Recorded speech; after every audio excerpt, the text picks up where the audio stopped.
네, 이제 네 번째 강의가 됐는데요. 원래 4강으로 줄이겠다라고 말씀을 드렸는데 그렇게 안 했으면 좋겠다고 해서 지난주에 좀 뭐랄까 양도 많고 막 이렇게 좀 빨리 했잖아요. 그래서 좀 천천히 하도록 하겠습니다. 4강은 지난 시간에 오슬로 협정까지 해서 이제 이 소년의 얼굴에 만면한 웃음이 그대로 퍼질 수 있도록 팔레스타인에가 평화가 올 수도 있겠다라고 하는 기대를 갖게 하는 오슬로 협정 얘기를 했습니다. 잠깐 복습을 하면 인티파다에 의해서 1987년에 시작한 인티파다를 통해서 어쨌든 팔레스타인 문제가 세계적인 문제가 되고 이 문제가 어쨌든 분쟁이 해결돼야 된다라고 하는 공감대들이 형성되면서 만나기 시작하고 그래서 93년 9월 달에 오슬로 협정이 체결이 됩니다. 오슬로 협정의 핵심은 이스라엘과 피에로가 그동안 서로를 인정하지 않던 것을 철회하고 이스라엘의 77%의 땅을 인정하고 서안지구와 가자지구에는 팔레스타인 자치정부를 하고 3단계를 거쳐서 5년 후에 완전 독립국가로 해서 2국가 체제로 팔레스타인을 나눈다. 원래 이제 1947년에 유엔의 결의가 있었던 대로 두 개의 나라로 가져가자라고 했는데 이걸 하려면 사실 해결해야 될 지점이 많은데 이걸 다 뒤로 미뤘다고 했죠. 점령촌, 이미 살고 있는 사람들을 그럼 다시 다 빼내야 되냐, 이 문제는 어떻게 할 거냐, 그 다음에 원래 이스라엘 지역에 살다가 쫓겨나가지고 난민이 된 사람들은 돌아가면 다시 살게 해줄 거냐, 뭐 등등 난민과 기환권, 점령촌, 그리고 예루살렘에 대한 관할권 문제, 이런 그 다음에 치안 유지를 어떻게 할 거냐, 팔레스타인은 군대를 가질 수 있냐 없냐, 뭐 이런 여러 가지 쟁점들을 다 뒤로 미루고 그것들은 천천히 논의하되 요걸 중심으로 어쨌든 협의하자. 그래서 형식적으로는 평화협정이 체결되고 팔레스타인의 이제 총성이 멎을 것으로 기대를 하게 되죠. 야세르 아라파트, 이츠하크 라빈, 그리고 빌 클린턴이 미국 대통령 중대에 섰고 여기 있는 사람들은 클린턴을 제외하고 이 두 사람은 노벨 평화상을 받게 되죠. 한 사람 더 받는데 그 한 사람은 이제 이스라엘의 외무장관이었던 시몬 페레즈가 양쪽을 왔다 갔다 하면서 조율했던 그 공을 크게 봐서 이츠하크 라빈, 야세르 아라파트, 시몬 페레즈 세 사람이 이제 노벨 평화상까지 받을 정도로 오슬로 협정은 팔레스타인 분쟁에 있어서 가장 중요한 전기가 됐던 협정이었던 것만큼은 사실입니다. 지난 시간에 여기까지 했는데요. 그런데 이 협정이 체결됐을 때 나온 반응들은 이런 거였죠. 이스라엘의 총리였던 이츠하크 라빈의 발언, 야세르 아라파트의 발언, 빌 클린턴, 그 다음에 하마스의 창립자이자 하마스의 대장이었던 아흐메드 야신, 그 다음에 에드워드 사이드, 이런 사람들은 서로 이것을 바라보는 것이 많이 달랐다라고 하는 것을 지난 시간까지 확인했습니다. 그러면 오늘 이 시간에는 오슬로 협정 이후에 팔레스타인은 어떻게 됐는가를 이제 얘기를 시작하도록 하겠습니다. 오늘 처음 오신 분 손 들어주세요. 세 분, 너무나 불행하신 분. 그러면 오슬로 협정이 체결된 이후에 팔레스타인이 괜찮았는가 보도록 하겠습니다.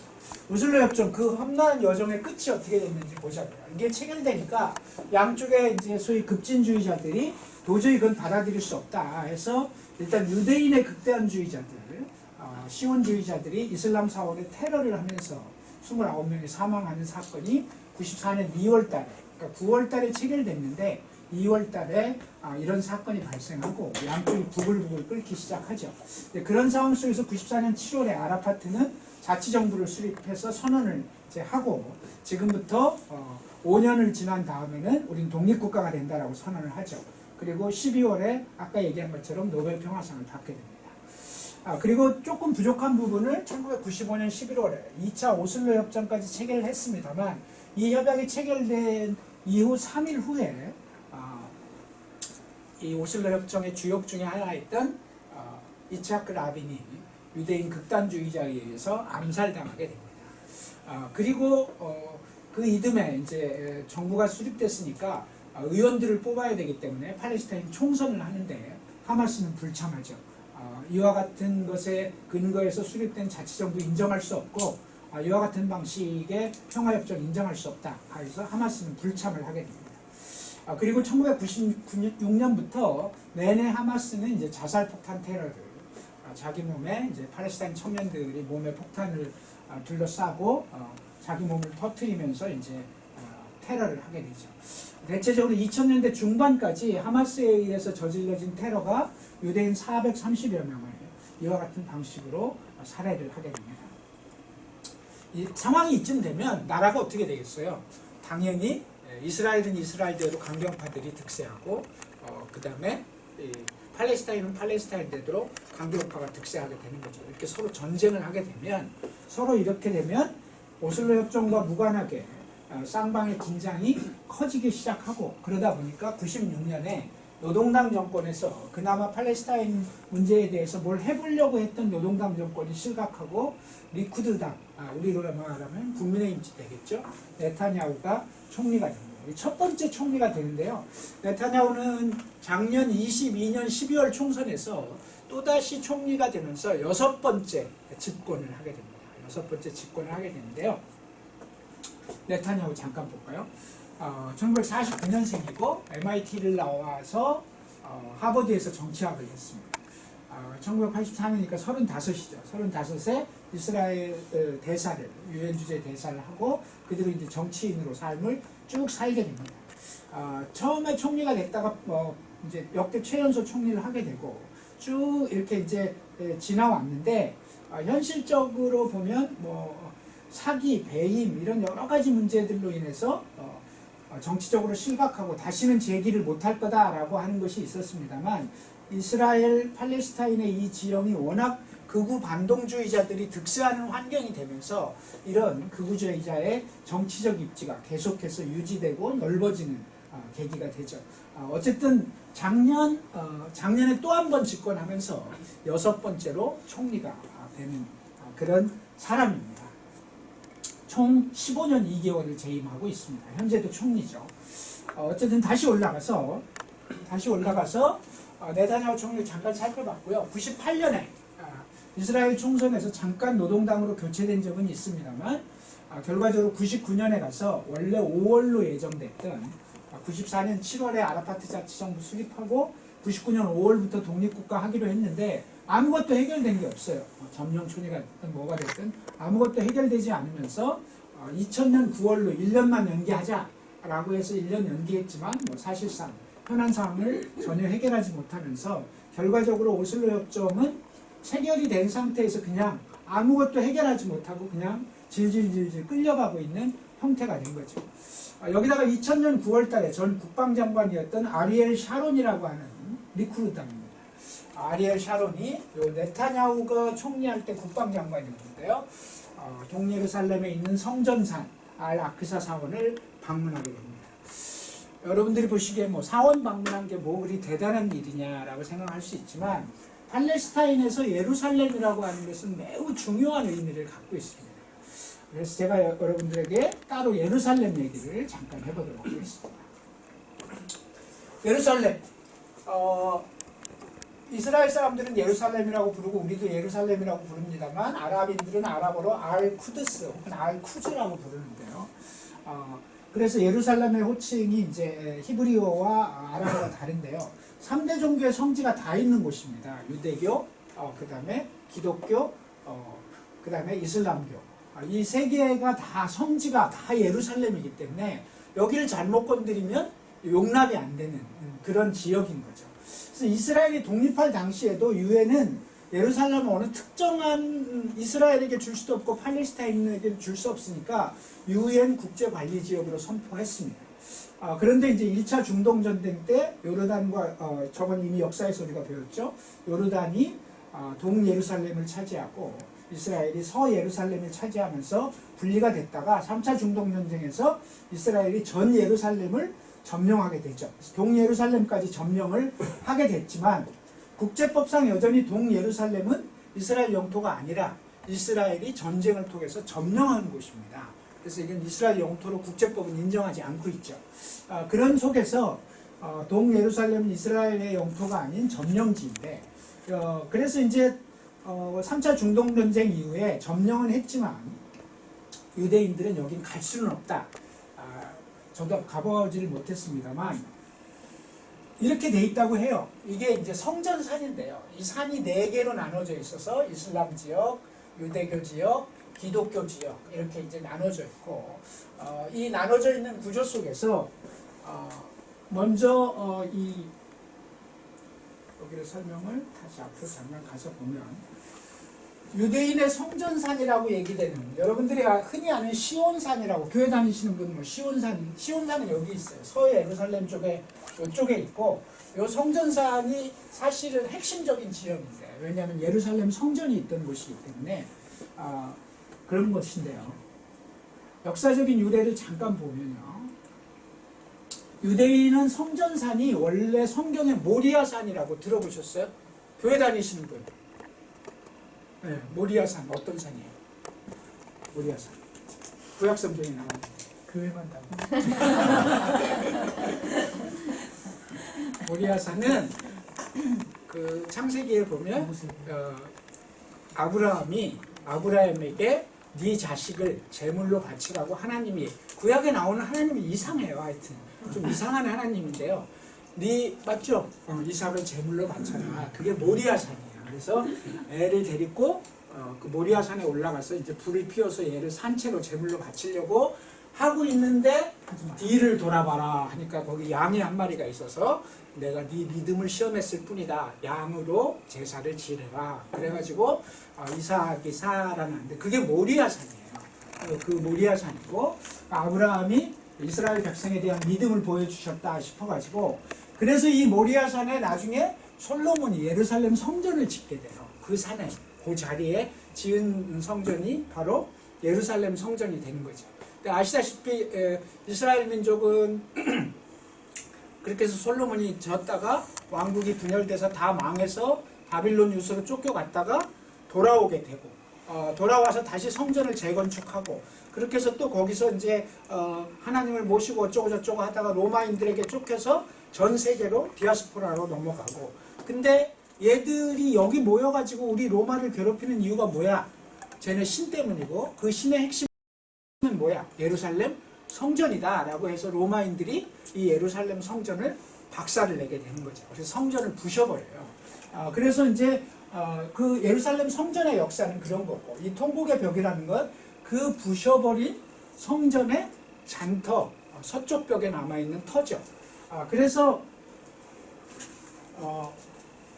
여기가 이제 바로 예루살렘 성전의 서쪽 벽이 통곡의 벽이고 그래서 바빌론 유수에서 돌아왔던 사람도 마찬가지고 또 로마에 의해서 쫓겨났다가 이쪽으로 다시 오게 된 사람들도 마찬가지고 또는 1차 세계대전 또는 이때 이제 유럽에서 쫓겨나가지고 이쪽에 정주하기 위해서 팔레스타인에 온 사람들도 여기 와서 눈물을 흘리면서 자기들의 삶과 이스라엘 백성의 고난에 대해서 통곡한다라고 해서 이걸 통곡의 벽이라고 얘기를 하게 되죠.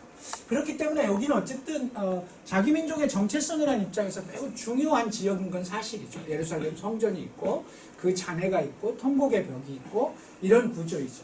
근데 그 사이에 로마한테 쫓기고 나서 저기 간 사이에 600년부터 이슬람 제국이 622년 메카에서 메디나로 이제 해지를 하고 이슬람 제국이 커지기 시작하면서부터 여기 지역은 모두 이슬람 지역이 되고 그래서 이 이슬람 지역에 695년에 바이돔 사원 705년에 알 아크사 사원이라고 하는 것을 짓게 돼요. 이슬람에서. 이 산은 얘들도 유래가 있어요. 여기다가 이 사원을 지은 이유는 뭐예요? 무함마드가 이 바위에서 승천했다는 거거든요. 이 바위에서 승천했기 때문에 이슬람 입장에서 보면 이 사원은 정말 무함마드가 승천한 곳이에요. 거기다가 사원을 지은 거죠.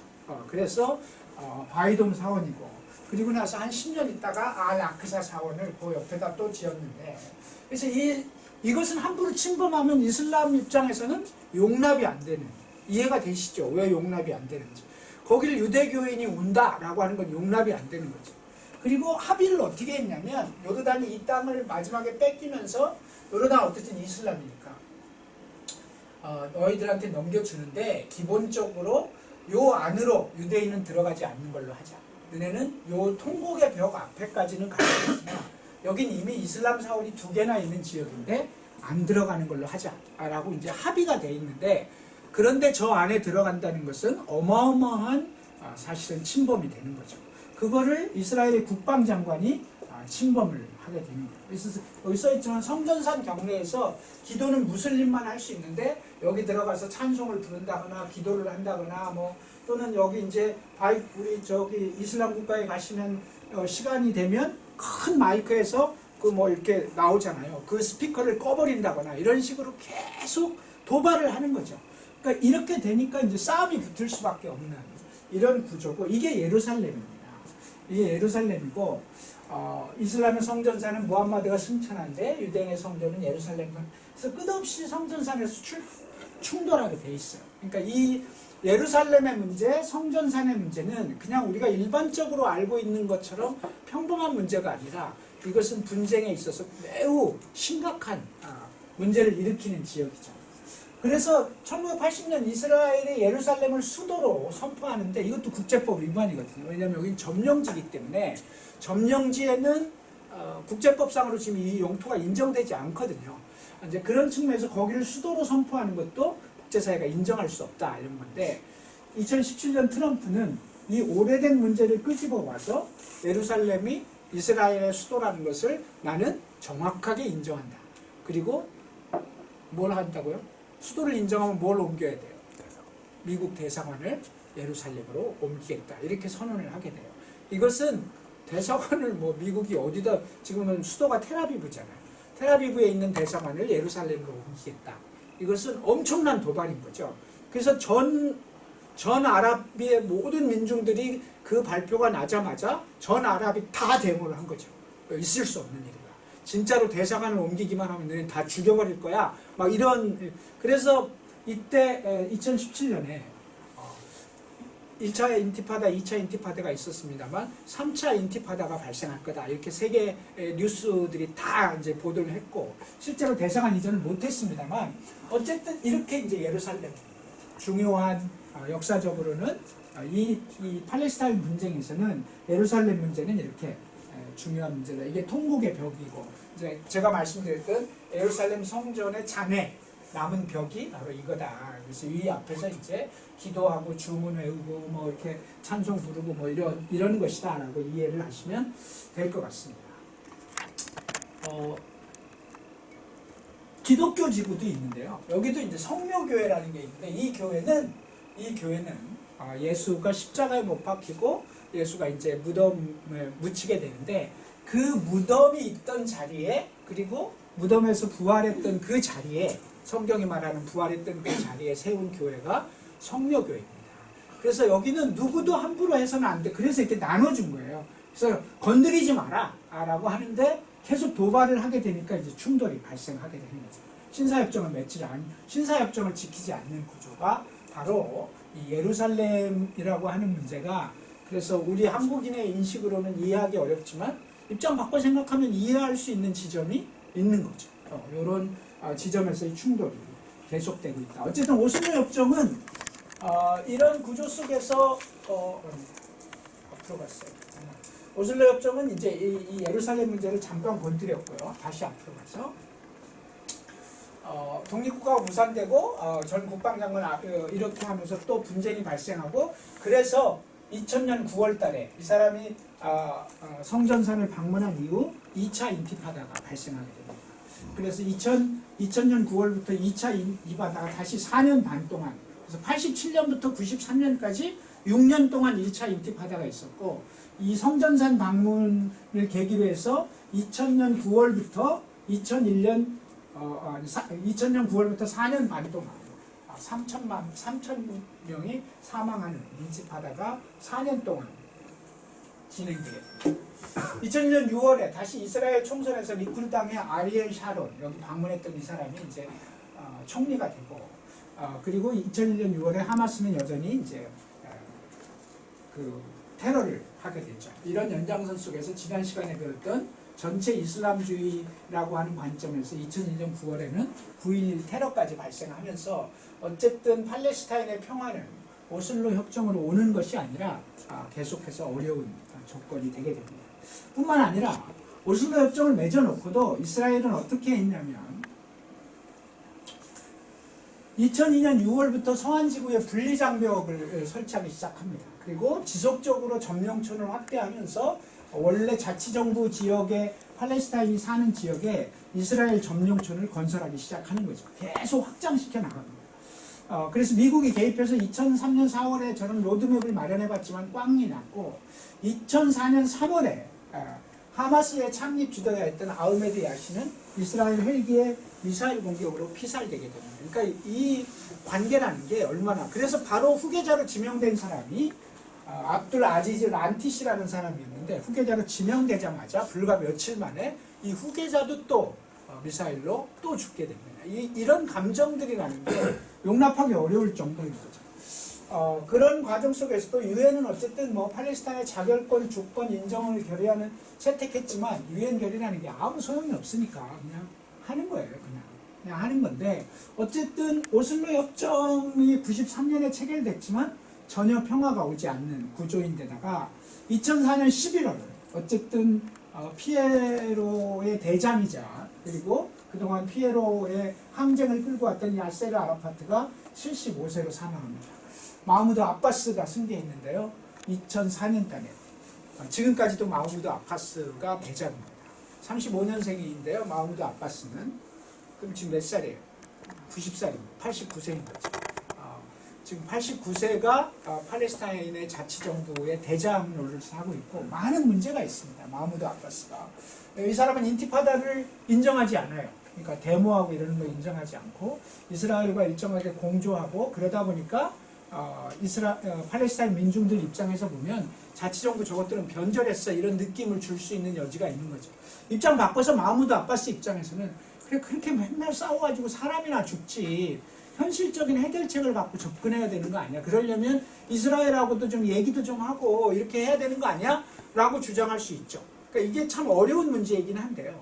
마흐무드 아바스는 이제 그런 거죠. 그러나 어쨌든 파타 세력은 지도력이 약화되고 하마스가 점점 부상하죠. 그러니까 양쪽에 이렇게 테러가 왔다 갔다 하고 막 서로 죽이고 막 하면 당연히 급진주의자들이 부각이 되게 되는 거예요. 2005년 11월에 샤론이 잠시 유화책을 쓰면서 이렇게는 안 되겠다. 리쿠드당이긴 하지만 약간 생각이 바뀌어요. 아리엘 샤론이 생각이 바뀌면서 가자지구의 점령촌을 철수하니까 리쿠드당 내에서 분란이 붙기 시작하고 그러면서 네타냐후가 강경한 입장을 만들면서 강경한 입장의 대장으로 등장하고 그러면서 아리엘 샤론은 그럼 난 당을 나간다 해서 당을 나가요. 그래서 리쿠드당은 이제 결과적으로 이 네타냐후의 당이 된 거죠. 어쨌든 이제 이런 과정들을 거치게 되면서 2006년 1월 달에 팔레스타인 총선이 있었습니다. 팔레스타인 총선인데 이때는 하마스가 이제 총선을 참여할 것을 고민해요. 그러자 2005년 12월에 미국과 서방이 나서서 얘기하죠. 하마스 니네가 팔레스타인 총선에 참여하면 너네는 정치 조직이 아니고 테러리스트들이기 때문에 너네가 총선에 참여하면 모든 지원을 중단하겠다라고 선언하는 거죠. 이렇게 하면서 하마스가 총선에 참여하는 것을 적극적으로 반대를 하면서 총선 참여하면 너네 다 죽여버릴 거야 이렇게 미리 선전포고를 해요. 맞지 않는 거죠. 어쩌는 의미에서 팔레스타인 민중의 결정은 팔레스타인인들이 하는 건데 어느 정치 세력에 대해서 너는 해라 말아라고 얘기할 수 없습니다만 어쨌든 하마스는 그럼에도 불구하고 2006년 1월 팔레스타인 총선에 참여하고 총선 참여를 통해서 승리를 하게 됩니다. 팔레스타인 총선 참여를 통해서 승리하는데요. 이때 이제 잠깐 이 총선 참여 이후를 잠깐 보면 원래 다수 팔레스타인은 평화를 위해 아라파트를 지지했지만 이후 이스라엘의 야만적인 정책과 자치정부의 무능, 변절, 부패 그리고 이제 안보 공조라고 해서 데모하고 이러면 이제 데모를 막아야 되잖아요.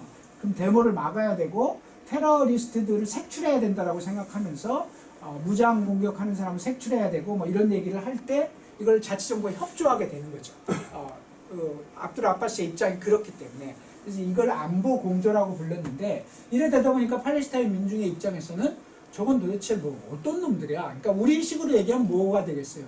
식민지 시기에 친일파 같은 놈들이야 라고 하는 인식을 일정하게 가질 수밖에 없는 조건이 생기는 거죠. 근데 당시에 친일파들이 우리에게 했던 얘기도 또 비슷한 점이 있잖아요. 그래서 뭐 어쩌자고. 독립이 되겠어?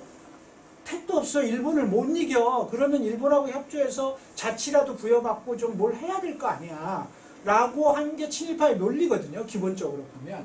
이제 그런 비슷한 양상이 되는 거죠. 그러다 보니 자연스럽게 하마스에 대한 지지 기반이 커지고 그걸 무기로 해서 2006년 선거에서 승리를 하게 되는 겁니다.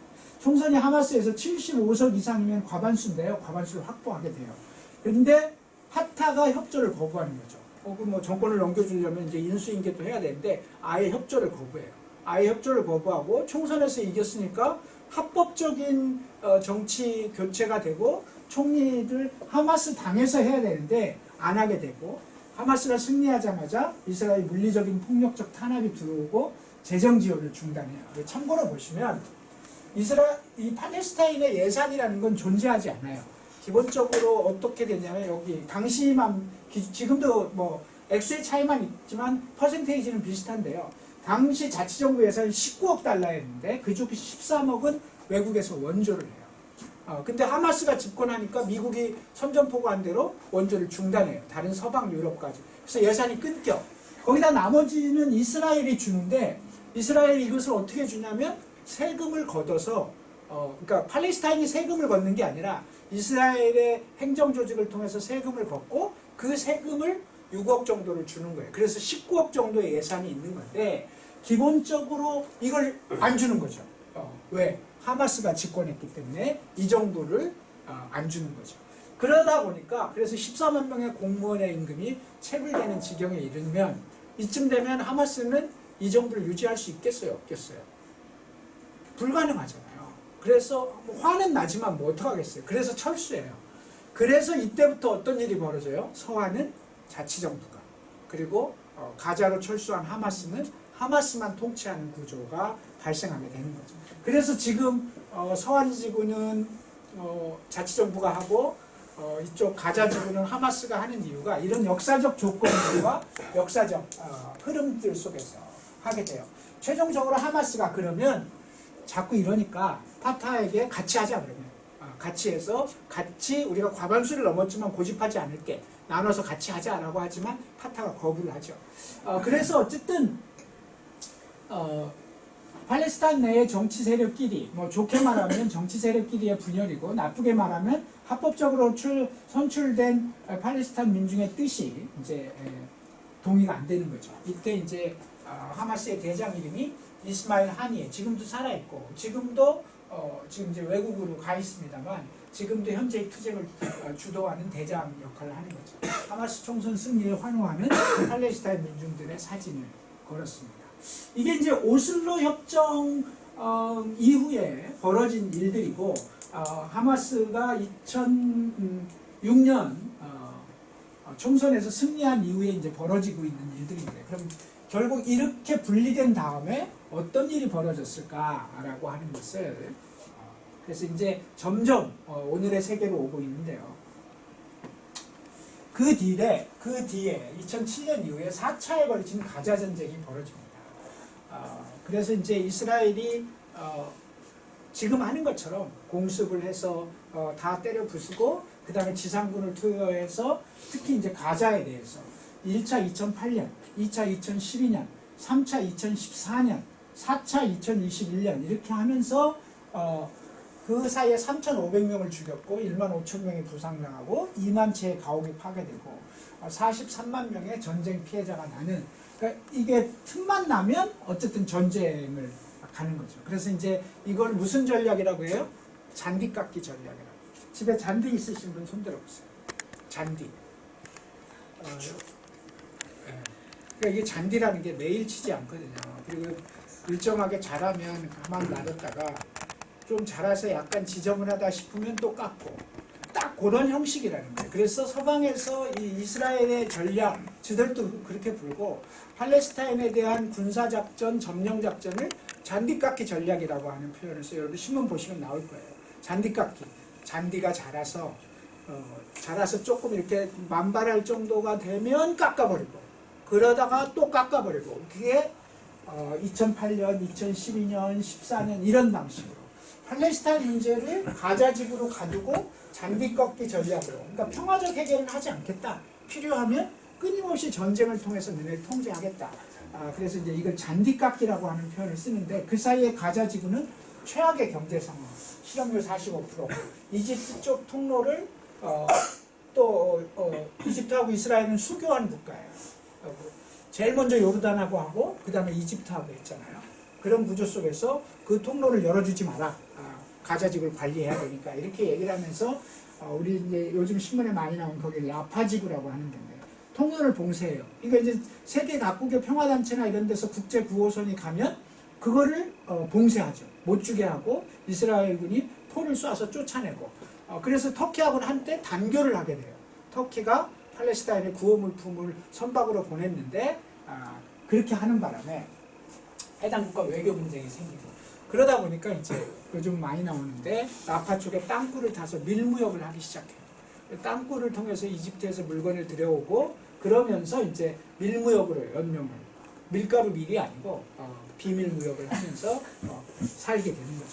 이 구조 내에서 뭐가 들어요? 결과적으로 무기도 두르는 거죠. 무기도 두르게 되고 이런 지금 그 무기가 다 어디서 생겼겠어요? 따지고 보면 이런 구조를 통해서 어쨌든 가자의 하마스는 살아가고 있는 거죠.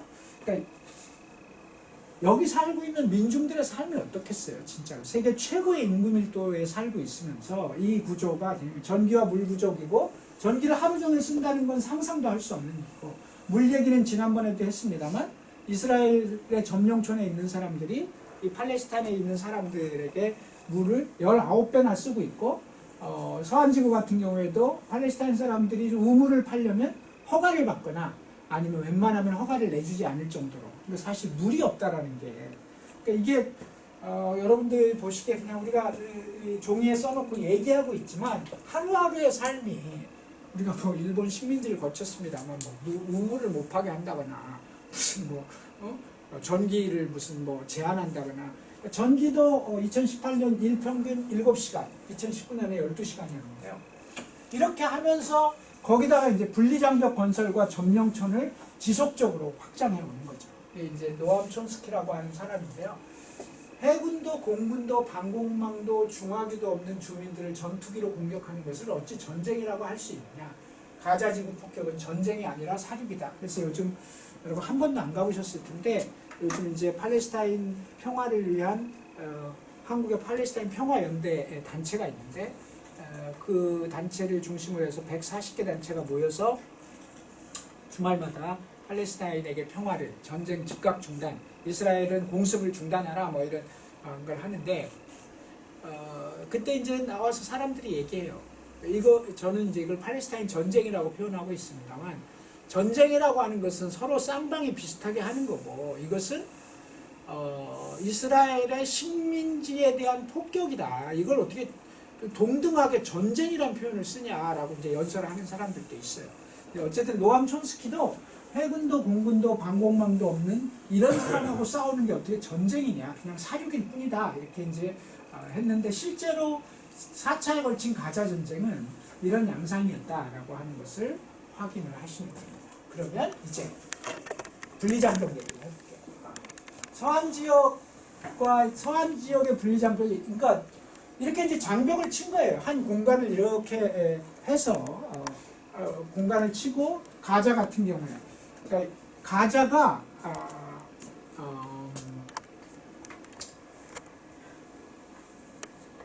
가자가 그 제주도가 1800이에요. 제주도가 1800이고 가자가 380평방이거든요. 그러니까 여러분들이 세종시 하니까 감이 안 잡히는데 제주도로 하면 제주도는 대충 머릿속에 있잖아요.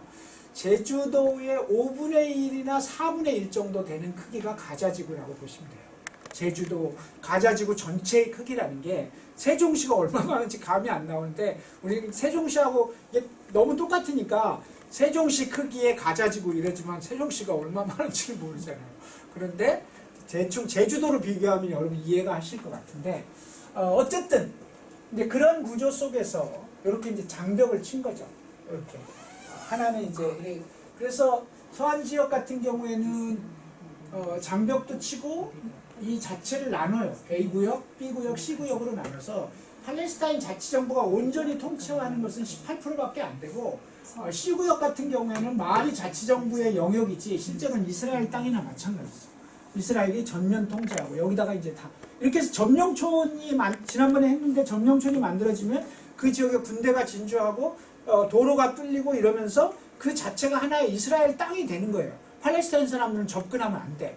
이런 지역이 C구역이라고 불러지는데 그 땅의 60%가 되는 지역이죠. 그러니까 이렇게 쭉 늘리고 있고 그러면서 이렇게 분리장벽을 쳐서 나올 수가 없게 만드는 거죠. 이렇게 분리장벽을. 그래서 서한은 높이 8m, 길이 720km. 2002년부터 했고 가자는 높이 6m, 길이 65km. 스마트 장벽이라는 이름하에 이제 엄청난 과학 시설을 거기 투자해서 그 근처에 갈 수도 없을 정도로 2021년에 완공을 하게 됐는데요. 조금 자세히 보면 이제 가자 지구만 놓고 보면 이게 이제 가자잖아요. 가자. 가자를 조금 확대하면 딱 요만큼 가자인데. 요거를 이렇게 분리장벽을 여기까지 이렇게 다 쳤다는 뜻이에요. 요거를 다 스마트 분리장벽으로 딱 막아놓고 있는 거죠. 여기는 이스라엘 땅이고. 그래서 요걸 이제 확대경으로 보니 분리장벽이라는 게 이게 철조망이 있고, 그래서 100m에서 300m까지는 접근이 통제되는 구역이고, 아예 100m까지는 요 사이 100m는 오지도 못하고, 이 철조망 심도 그냥 여기서 잠깐 박은 게 아니라 땅굴 밑에까지, 땅굴로 들을까봐 밑에까지 완전히 내려가지고 이렇게 차단해 있고, 이스라엘 쪽 감시탑, 팔레스타인 쪽 감시탑, 이렇게 이제, 그리고 온갖 과학시설이 다 돼 있기 때문에 함부로 이걸 어쩔 수 없는 거죠. 이번에 이걸 불도저로 밀어버린 거예요. 불도저로 이렇게 이제 여기서부터 이렇게 와서 불도저로 철조망을 밀고 드론으로 올라가서 폭격을 하고 이런 이제 방식이었던 건데, 이게 가자 지구의 스마트 분리장벽이다.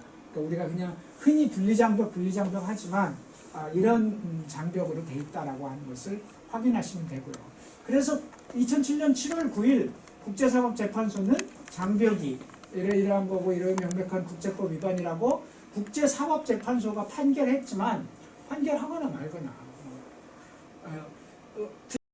듣지 않으면 그만인 거죠. 어쨌든 이 장벽이 국제법 위반이라는 걸 여러 차례 유엔도 확인하고 국제사법재판소도 확인하지만 그러거나 말거나라고 하는 게 이스라엘 입장이죠. 여기서 하나 더 여러분들에게 말씀드릴 건, 두 번째, 이제 지금 장벽 얘기를 했고 점령촌. 최초의 점령촌은 1967년 이제 중동전쟁 끝나자마자 헤브론에 건설을 시작했는데, 한때 중단했다가 2017년 새 점령촌 건설 계획을 발표하고 현재 서한지구와 동예루살렘에 대략 170개 안팎이라고 하고요. 거주민은 이스라엘 인구 700만의 10%인 68만. 그러니까 이스라엘 인구를 700만이다 이렇게 얘기할 때 그 중에 10%는 어디 살고 있다고요? 팔레스타인에 살고 있는 겁니다. 그래서 예를 들면 두 국가를 만들면 어떻게 해야 돼요? 이 사람들이 68만의 인구가 나와서 이스라엘 땅으로 가야 되는데 이 사람들도 여기 거주지가 된 거잖아요. 이 문제를 해결할 길이 없는 거예요. 따지고 보면.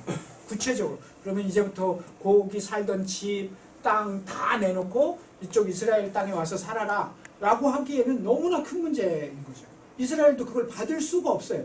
받을 생각도 안 하는 거죠. 그러니까 이 문제가 풀릴 수 있는 가능성이 정말 없는 조건이죠.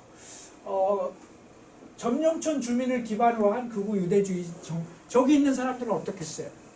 저기 있는 사람들은 팔레스타인을 다 죽일 놈이라고 생각하는 거죠. 그러니까 이 기반이 넓어지는 거예요. 그러다 보니까 저 사람들은 투표하면 다 누구 찍어요? 점령촌을 제대로 보호하고 행여라도 평화적인 해결을 할까봐 조마조마하는 강경한 사람들만 살게 돼 있어요. 그렇지 않겠어요? 그 인구가 점점 늘어나는 거예요. 점령촌이 늘어날수록 뭐가 늘어나? 극우 정치 기반이 확장되는 거죠. 그래서 이스라엘의 정치 구조가 더욱더 극우화되고 반동화되는 이유 중에 하나는 점령촌이라고 하는 이 주거 조건과도 연동이 돼 있어요. 당연하지 않겠어요? 여기 있는 사람들은 말하자면 다 국민의힘을 찍게 되는 거죠.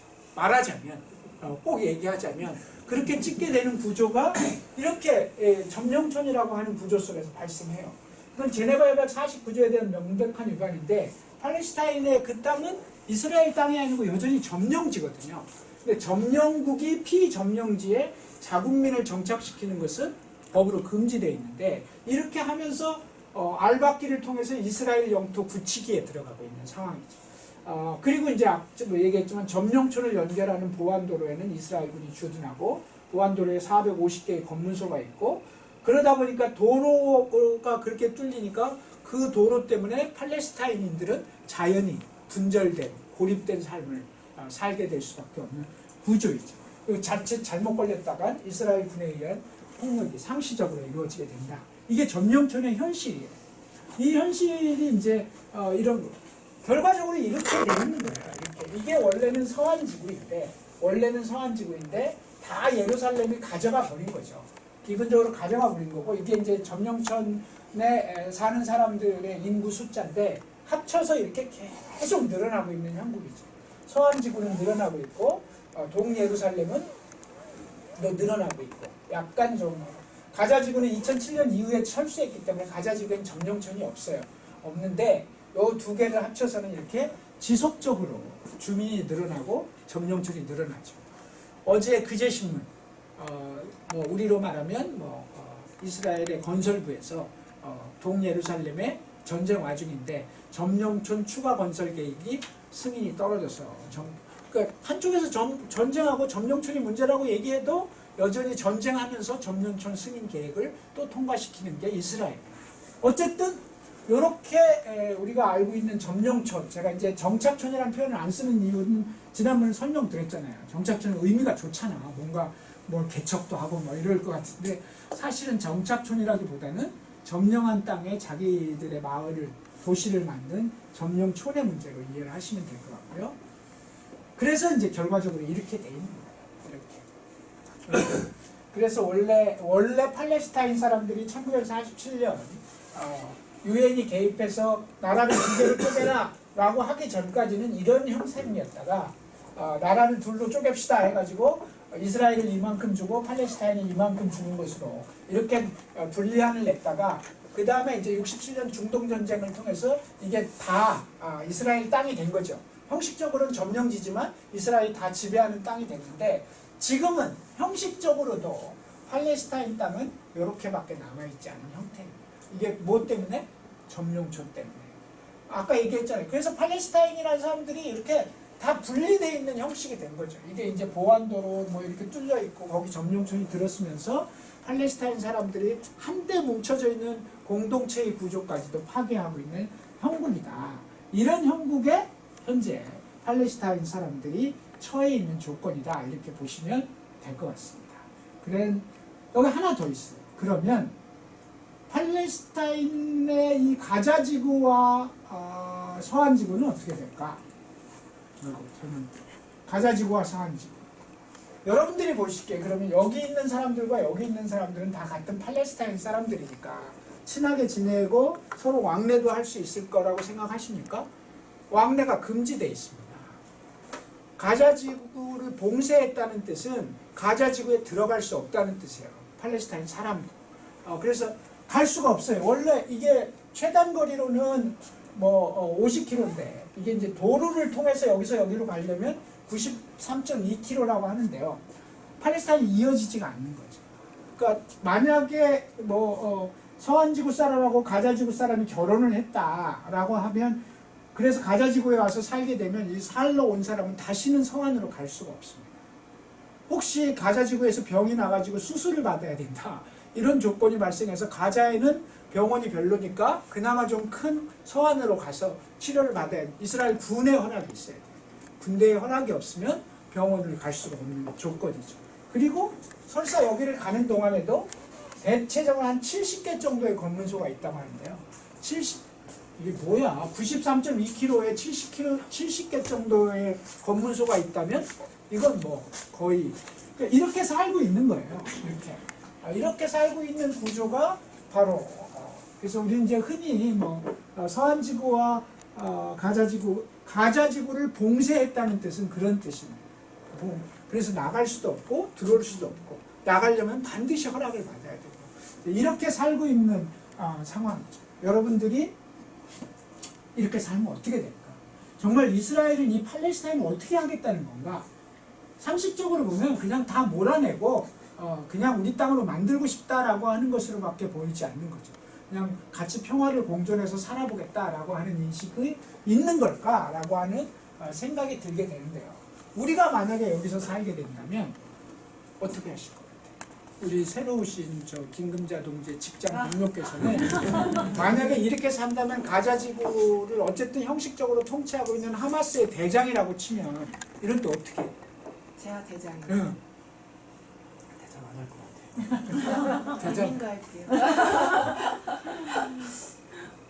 하여튼 이런 구조에 지금 우리가 팔레스타인의 지경이다라고 하는 것을 여러분이 이제 확인을 하면서 그러면서 넘어갈게요.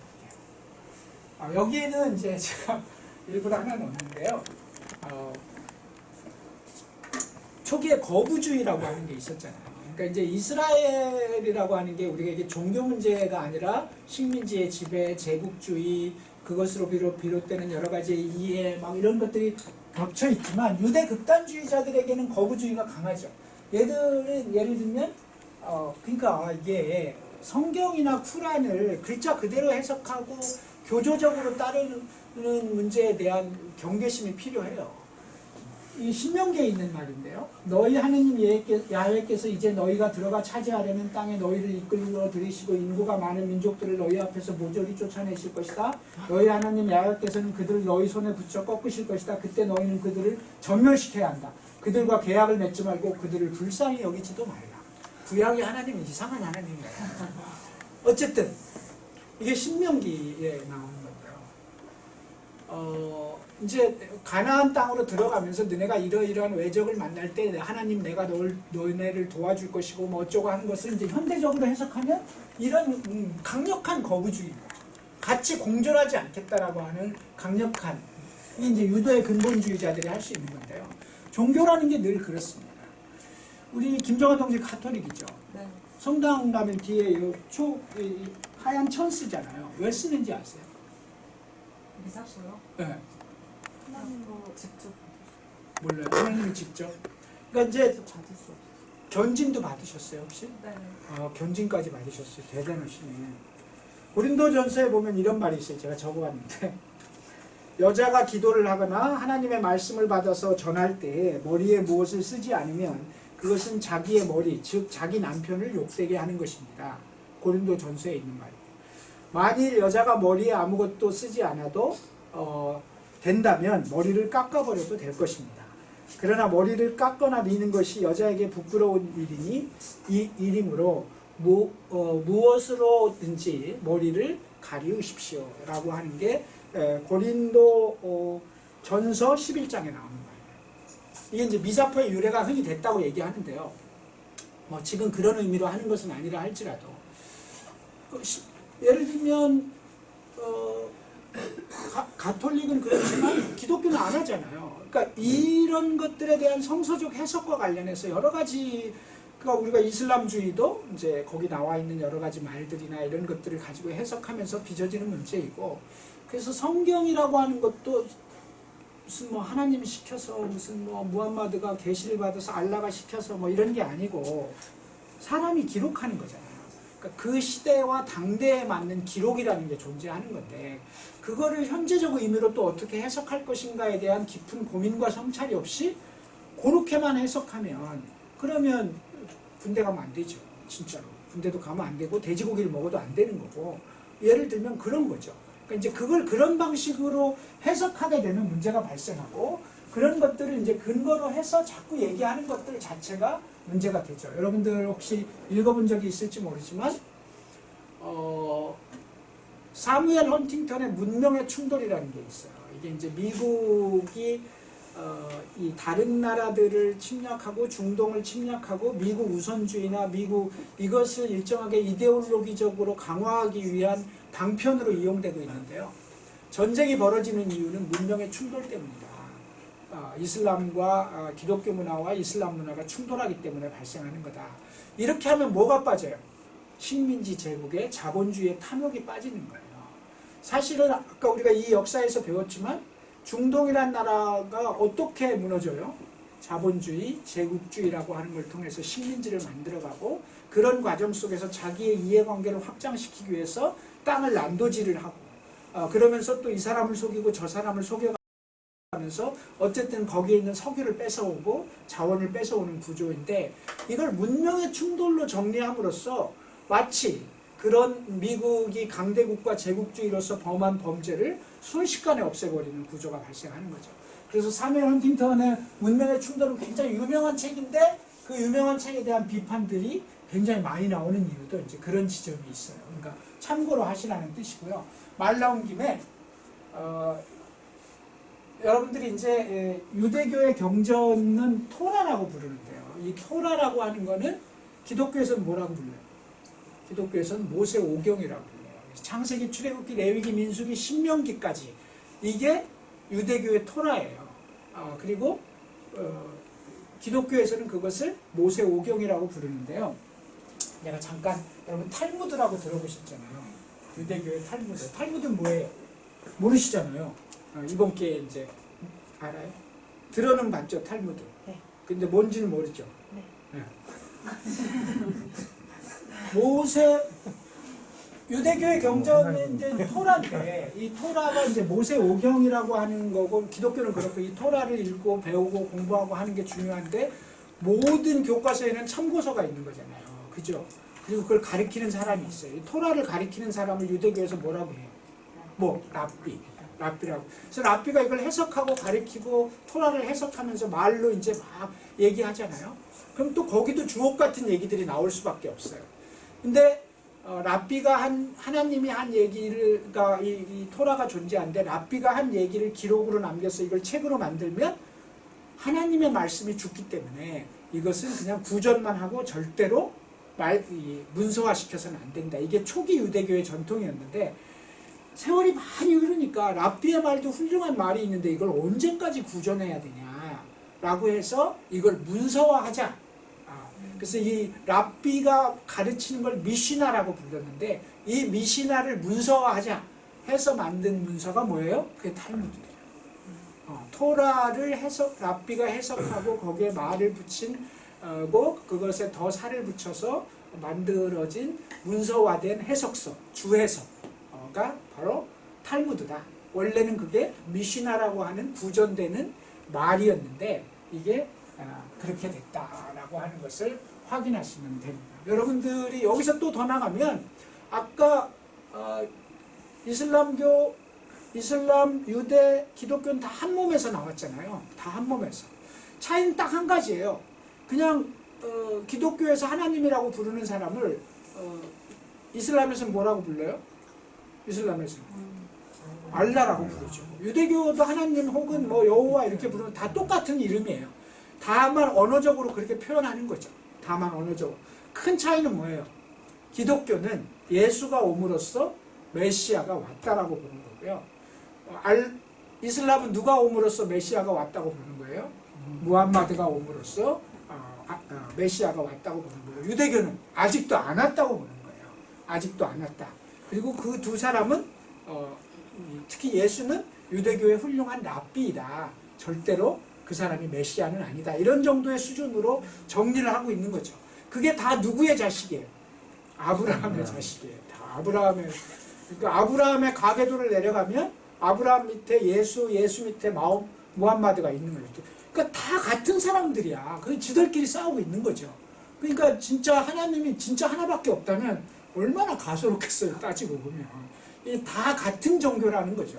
따지고 보면 이제 그런 구조고 그래서 예수의 말씀을 그래서 예수가 얘기하잖아요. 자꾸 성경 얘기해서 죄송한데 이 유대교를 얘기하다 보니 그런데 그래서 이 토라를 중심으로 해서 이 토라를 최고로 보고 토라와 성전을 중심으로 해서 형성된 기득권이 성경에 나오는 사두개인이에요. 사두가이라고 하는데 사두개인이고 그 다음에 이것을 해석하고 한 랍비나 그것들을 따르는 신도 중산층 신도들을 바리새인이라고 불렀어요. 그래서 사두개인과 바리새인이고 이들이 유대교의 가장 이제 한데 예수가 와서 그들에게 뭐라고 불러요?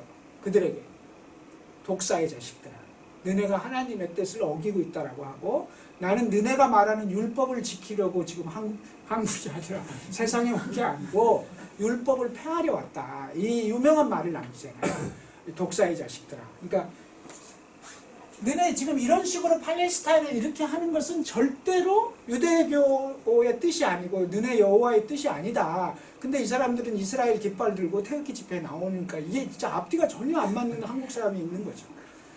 기독교인은 유대교를 싫어하는 게 정상이에요, 원래.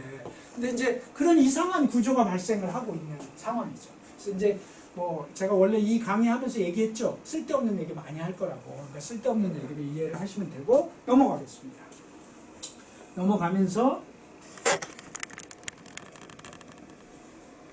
요 얘기는 하고 이 정도 되면 앞에 봤던 그런 정도의 이스라엘의 정책이라면 세계 왕따가 돼. 잘 생각해 보면 정말 주먹만한 나라거든요. 이스라엘이라는 나라가 뭐가 있어요. 정말 주먹만한 나라인데 이 주먹만한 나라가 저렇게 폭력적인 깡패 역할을 한다면 딴 건 모르겠는데 팔레스타인에 취하고 있는 정책이 이러면 세계인들이 엄벌에 처해야죠. 세계인들이 엄벌에 처함으로써 사실은 끝장을 낸 나라가 남아프리카 공화국이잖아요. 만만치 않은 이 흑인 차별, 인종 차별을 통해서 나라를 백인의 소수가 지배하면서 흑인들을 그야말로 인간 이하의 삶으로 취급했던 나라가 바로 저 남아공이라는 나라인데 우리가 그걸 아파르테헤이트라고 부르잖아요. 남아공의 백인 정부, 그러니까 비백인 정부라고 하는 것은 제가 얘기할 때 얘들이 완전 백인이 아니라 이제 아프리카 백인이거든요. 아프리카 백인 정부가 취한 흑인 인종차별 정책인데 주로 이제 유럽에서 넘어간 백인들이 구축한 이제 그건데 남아공의 비백인 정부가 취한 흑인 인종차별 정책. 그러면서 이제 넬슨 만델라가 등장하고 뭐 여기 보면 해안가에 이제 뭐 경고문이 써 있고 뭐 전 세계적으로 보이콧해야 된다 아파르테이트를 그다음에 안티 아파르테이트 막 이렇게 해서 얘들은 남아공은 어떻게 했어요? 올림픽에 못 갔어요. 정식 나라이면서도 흑백을 차별하는 나라는 올림픽에 끼워줄 수 없다. 그래서 올림픽에 못 가요. 흑백 차별된 다음에 그 다음에 이제 올림픽에 참여하기 시작했어요. 세계가 이 정도는 해야 되는 거죠. 이스라엘 문제를 해결하려면 사실 얘들보다 더 심하거든요. 얘들은 무슨 뭐 분리 장벽을 치거나 뭐 이걸 해가지고 뭐 철조망이나 뭐 이 담을 쌓거나 뭐 이런지는 않았으니까. 근데 그럼에도 불구하고 그 조그만 나라가 저지르는 이 문제를 왜 해결을 못할까 생각해보면 어때요? 이스라엘 대단한 거죠. 대단한 거죠. 어쨌든 제가 이 아파르테이트를 가져온 것은 이런 정도의 정부를 무너뜨린 것은 결국 세계의 여론이고 세계의 평화운동이고 세계 모든 나라가 단결해서 왕따를 시키면서 정리를 하게 되고 그 속에서 그 내에 있는 흑인들이 또 투쟁도 하고 이러면서 이제 정리가 됐는데 이스라엘 문제는 어떻게 해야 되나 팔레스타인 문제는 이런 고민이 생기죠. 여기 이제 그래서 어쨌든 8시 7분 오늘은 정확하게 1시간 만에 쉬는 것으로 하죠. 쉬고 한 30분만 더 할게요. 8시 7분이니까 8시 15분까지만 8분만 쉬도록 하겠습니다. 네. 오늘 그 LA 쪽에 그 고속도로 점거했던 그 혹시 아시나요? 예, 지금 고속도로 점거뿐만이 아니고 아마 그게 LA가 아니고 샌프란시스코 아니었어요? 대학 총장도 막 잘리고 그러던데요? 그게 아니라 그 진보 유대인 단체가 네. 그 친이스라엘 데모를 한 거예요? 아니면 반 이스라엘 유대인 예, 있어요. 예. 그런 사람들이. 나중에 또 얘기할 거예요. LA 쪽 네.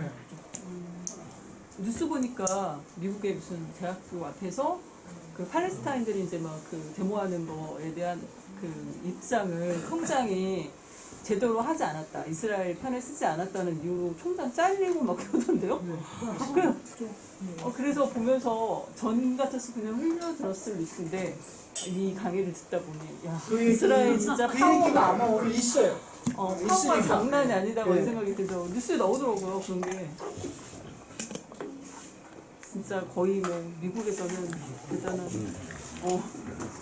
깡패네 깡패. 그 총장이 언론 2007년 이후 가자와 서한으로 분리되고 가자의 하마스는 뭐 서한에 대한 점령촌 문제도 마찬가지인데 팔레스타인 해방운동이 이제 그러면서 일정하게 쭉 흘러오면서 최근 들어서 정세가 좀 변화가 시작됩니다. 물론 이스라엘의 가혹한 점령지 정책은 변화가 없죠. 서한 지구는 자치정부를 통해서 통제하면 되니까 그렇게 해서 흔히 이제 그런 것들에 대해서 일종의 위성정부 같은 형식으로 세워서 이제 서한지구를 통제하고 가자지구만을 가두어 놓고 팔레스타인 해방운동이라고 하는 걸 거기 가두어 놓고 잔디깎기 전략으로 조금 일어설 듯하면 쳐서 정리하고 조금 일어설 듯하면 정리하고 그러면서 전쟁을 영속화해가면서 점령촌을 늘리고 분리장벽을 쌓아가면서 완전히 철저하게 통제를 하고 한편으로는 미국이라고 하는 나라를 끼고 그런 구조 속에서 미국을 움직여가면서 이제 이스라엘은 이런 정책을 쓰면서도 잘 나가게 되는 거죠. 이제 그런 구조 속에서 미국의 중동 전략이 이제 변화하기 시작하는데요.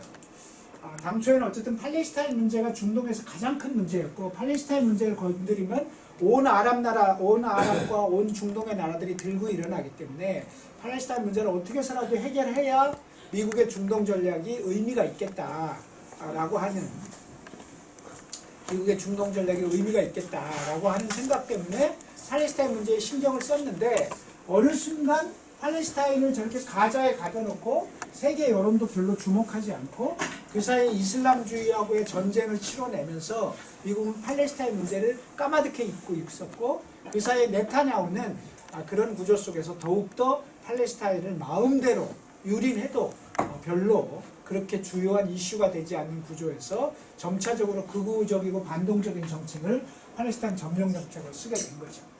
이런 속에서 미국은 뭘 하든지 간에 일방적인 친이스라엘 정책을 계속 유지하게 되는데요. 여기서 방금도 질문이 나왔습니다만 미국과 이스라엘 관계를 한번 살펴보도록 하겠습니다. 미국과 제가 주로 유엔 결의안만을 놓고 얘기를 해보면 유엔총 2004년 12월 유엔총의 팔레스타인 인권 침해 이스라엘 규탄 결의안 반대 미국 7나라밖에 안 했는데요. 7나라가 미국 말고 어느 나라예요? 나머지 나라들 아니요 일본 이런 데도 다 찬성하죠. 근데 어느 나라가 반대해요? 미국 플러스 마이크로네시아, 팔라우 제도, 나우루 제도. 그러니까 우리가 처음 듣는 사람들도 있고 태평양의 도서국가들 있잖아요. 이런 나라들만 미국의 입김 때문에 할 수 없이 반대하는 거예요. 한국도 찬성해요. 이런 정도는. 그러니까 이렇게 도대체 말도 안 되는 것까지 반대를 하는 거죠. 유네스코 최초로 정예원 국가 지위를 인정하니까 미국은 그러면 그러니까 팔레스타인을 정예원 국가로 인정하니까 유네스코가 그럼 우리는 유네스코에 내는 돈을 내지 않겠다. 세계의 이런 기구들이 미국이 돈 안 내면 무너지는 기구가 태반이거든요. 안 되겠다 해서 유네스코가 심각한 재정난에 빠지게 만드는 구조. 유엔총회 팔레스타인 참관단체에서 비해온 참가국결의 미국 반대. 유엔 안보리 이스라엘 팔레스타인 점령 종식 촉구 결의안 반대. 미국하고 호주. 근데 이제 안보리는 하나만 반대해도 부결되니까요. 2016년 12월 안보리의 정착촌 건설 중단 촉구 결의안 찬성 14표 반대 0표 기권 1표. 이때 처음으로 미국이 기권해줘요. 그 바람에 이건 통과는 됐어요. 안보리 결의안은 통과는 됐는데 그래 봐야 통과돼도 또 뭐 그게 그거지. 통과됐다고 이스라엘이 뭐 안 할 것도 아니고. 근데 어쨌든 오바마 때 딱 한 번 기권한 적이 있었습니다. 2017년 1월 이스라엘 서한지구 정착촌 2,500주택 건설 발표 나오자마자 트럼프 취임 직후에 지지한다 이렇게 이제 발표하죠. 미국 유네스코 탈퇴 선언. 왜냐하면 서한지구의 팔레스타인 지역에 있는 헤브론 구시가지를 세계 문화유산으로 지정했다고 유네스코를 탈퇴해버려요. 이 정도로 친하게 지내는 이유가 뭘까 도대체? 트럼프 이스라엘 수도 예루살렘 선언 아까 얘기했고 이스라엘 주재 미국 대사관 이전 방치. 유엔 총회가 바로 그 발표가 나오자마자 같은 12월 달에 유엔 총회는 이스라엘 수도 예루살렘 선언 거부 결의안 찬성 128 반대 9 미국 이스라엘 태평양 도서국가 이렇게 돼 있는 거죠. 2020년 9월 이스라엘은 이제 이때 UAE, 바레인 등을 통해서 이 얘기는 나중에 할게요. 어쨌든 이런 방식으로 끊임없이 하게 되는데요. 미국과 이스라엘의 관계는 미국의 일방적인 이스라엘 정책의 배경은 뭔가? 미국 내 유대인이 600만 명이에요. 600만 명이고 전체 인구의 2%밖에 되지는 않지만 예를 들면 현재 474명의 백악관 직원 중에 155명이 유대인이에요. 유대인인 거고, 그러니까 이게 인구는 2%인데 백악관 직원 474명 중에 155명. 미국의 무기 수입 1위국 이스라엘. 자본의 입장에서도 어찌 보면 이스라엘은 소중한 나라인 거죠. 거기다 이제 홀로코스트에 대한 뭐 원죄의식, 그 다음에 조금이라도 반유대주의가 나오면 너 나치지 뭐 이런 식으로 조성되는 여론, 언론 이런 게 있는 거죠. 공화당이나 민주당이 별로 차별이 없어요. 예를 들면 이스라엘을 위협하는 것은 미국을 위협하는 것이 오바마 발언이에요. 오바마 발언이고 미국의 이스라엘 원조 매년 33억 달러, 전 세계 원조에게 150억 달러인데 그중에 20% 이상을 매년 이스라엘에게 다 줍니다. 근데 이스라엘이 못 사는 나라냐? 이스라엘의 1인당 국민소득이라고 썼네. 국민소득 5만 4천 달러예요. 우리 3만 2천 달러. 그러니까 엄청난 부자 나라에 매년 저 정도의 지원을 미국이 하고 있다는 거죠. 미국과 이스라엘 관계는 이렇습니다. 미국 주류 언론, CNN, 뉴욕타임스, 워싱턴 포스트 다 유대인 자본입니다. 그 다음에 월스트리트의 국제금융자본, 로스차일드, 시티그룹, JP모건, 골드만삭스, 조지 소로스, 리먼 브라더스 다 유대인 자본이에요. 그러니까 이 구조가 어디서부터 오는지 이제 감이 좀 잡히시죠. 그러니까 단순한 문제가 아니라는 거죠. 그러다 보니까 어떻게 돼요? 미국 내에 있는 수많은, 이제 나중에 한번 다시 소개하겠습니다만 우리가 알고 있는 다국적 기업들이 다 미국, 이스라엘을 지원하죠. 안 그러면 자기들이 미국 땅에서 장사를 못하기 때문에. 그래서 총장이 해임되는 거예요. 따지고 보면. 그러니까 그런 구조들이 있는 거죠. 무엇보다도 중요한 건 할리우드의 영화 자본. 한번 얘기했는데 미국의 7대 메이저 영화사, 콜롬비아, MGM, 뭐 파라다이스 뭐 등등 중에 월트 디즈니 하나를 빼놓고 6개가 유대인 자본입니다. 그래서 예를 들면 영화, 여기 있네. 미국의 이스라엘 경제 군사 원조 1946년부터 2023년 3월까지 1586억 6,511만 달러. 2023년 10월 가자전쟁 개전 이후에도 143억 달러의 특별 군사비가 통과됐어요. 바이든이 한 마디가 있잖아요. 시오니스트가 되기 위해 꼭 유대인일 필요는 없다. 얼마나 엄청난 얘기예요. 그러니까 그래서 예를 들면 공화당은 조금 더 강경하고 뭐 민주당은 좀 괜찮은가? 안 그래요. 똑같아요. 적어도 이스라엘 문제에 관한 한 공화당과 민주당의 차이는 없다라고 볼 정도인 거죠. 그것은 아까 앞에서 얘기한 그런 기본적인 구조가 형성되어 있는 거죠. 헐리우드의 영화 자본 얘기 잠깐 했는데요. 이런 영화들 우리가 명화라고 보지만, 그래서 아무 생각 없이 보지만 유대인에 대한 막연한 이런 것들을 느낄 수 있잖아요. 이거 다 유대인 자본이라고 하는, 그러니까 영화를 지배하는 건 굉장히 중요한 문제예요. 영화를 지배하는 거. 이런 구조들인데 여러분 이런 영화는 본 적도 없을 거예요. 이런 영화는 레몬트리, 천국을 향하여, 신의 간섭, 바시르와 왈츠를 이거는 우리 흥섭 씨 보셨죠? 아니 흥섭 씨가 봤나? 바시르와 왈츠를 명렬 씨 봤죠? 바시르와 왈츠를 이런 영화는 본 적도 없어요.